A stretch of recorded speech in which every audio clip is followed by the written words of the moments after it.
Today I'm sharing my beef stew recipe. Check it out. Right now I'm boiling the water, heating it up. I'm going to make the beef broth for beef stew. I'll also be doing the same for the vegetables and vegetable broth. I got about 8 cups of water in there.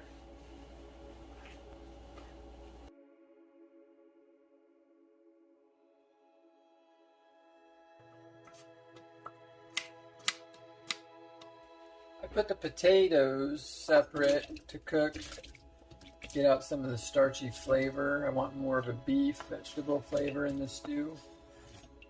Any leftover potato starch helps thicken up the stew, but I don't want too much of that flavor in there. So I'm going to get rid of that water when it's done cooking. As everything turns into broth and cooks, eventually we're going to blend it all together after we get it going. I'm going to be putting the celery in soon. Carrots cook slower, so you want to get them cooking first. I try to do it to where it keeps a lot of the nutrients and energy in the food alive, so that when it goes into my body, it knows what to do.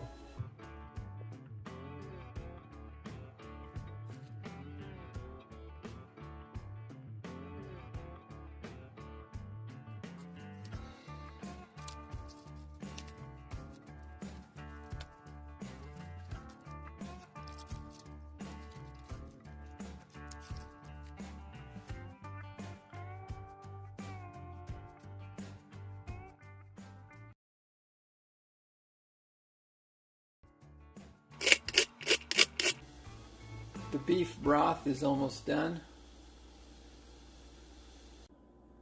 Now I'm going to cut the beef into the different chunks, little squares, then put some flour and flavoring on it, then sear it, whisk up the flour, garlic, salt, and pepper.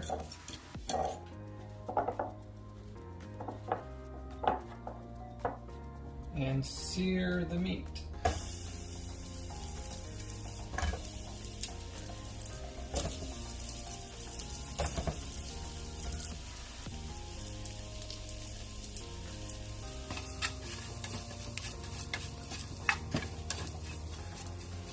Now I'm going to pour in the vegetables and the vegetable broth into the beef broth and onions. La potato.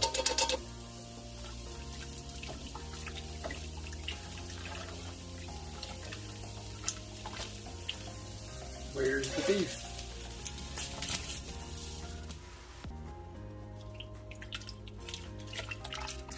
They are blending.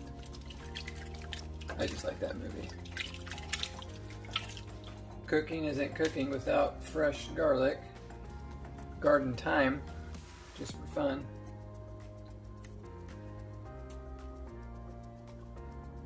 It just peels right off.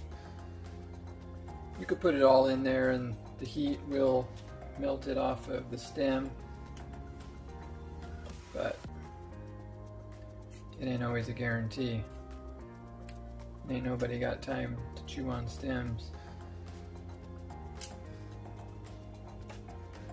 A little red wine.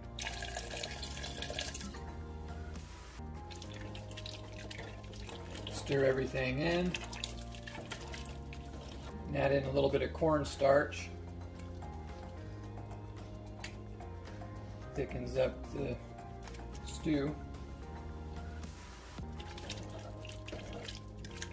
Let it simmer, cook, blend together. We're almost done. Might need to add a little more cornstarch since I doubled the recipe.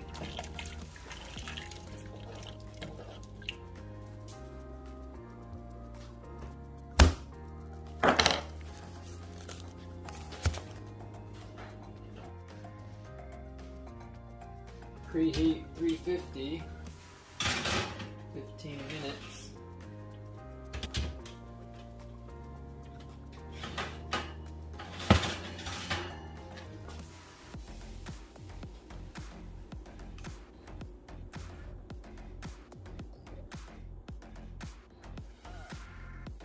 So the stew's been simmering for about an hour, very low.